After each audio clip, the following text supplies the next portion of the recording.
Fresh out of college and in need of an affordable place to stay while hunting for a better job, I found myself navigating the treacherous waters of online roommate searches.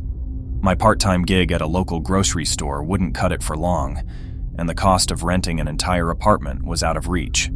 A college buddy suggested Craigslist as the go-to platform for finding spare rooms.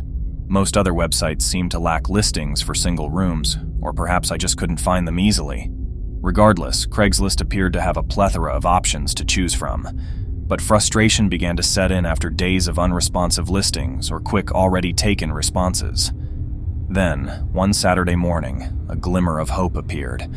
A room nearby, reasonably priced and seemingly nice, posted by a man named Tom.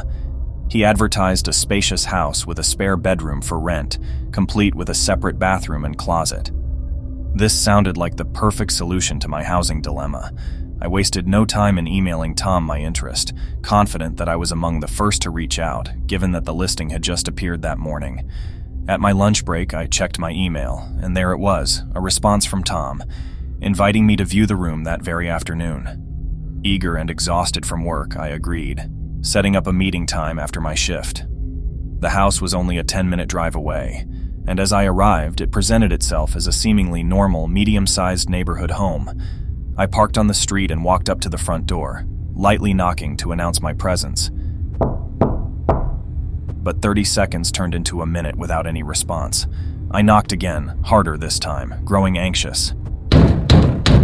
Just as I reached for my phone to text Tom, the door creaked open, revealing a man who looked disheveled, sweating profusely and emitting a pungent odor.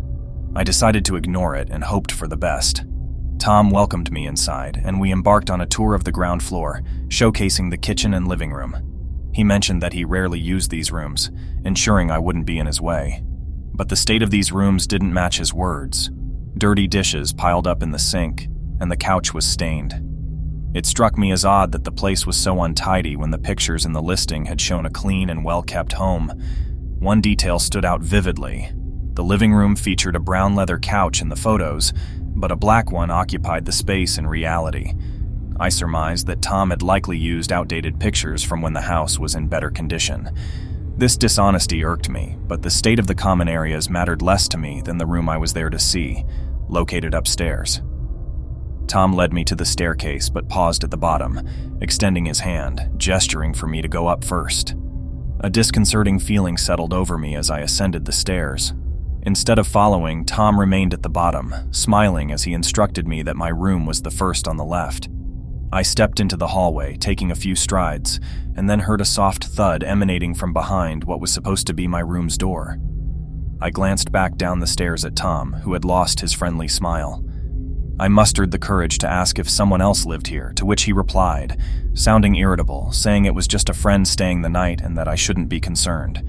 He urged me to check out the room, confident that I'd like it.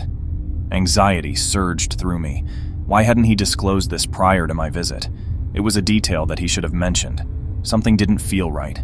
My intuition told me to leave immediately. Trying to maintain my composure, I walked back down the stairs, explaining that the place wouldn't work for me. Tom didn't take kindly to my decision and moved to block my exit. I stood a couple of steps away, insisting that I needed to leave.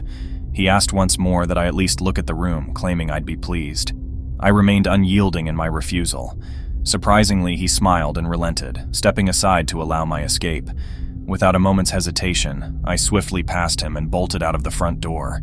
The whole experience left me unnerved, and I couldn't shake the feeling that something was terribly amiss. I felt fortunate to have made a swift escape, just as I had feared I might have to fight my way out.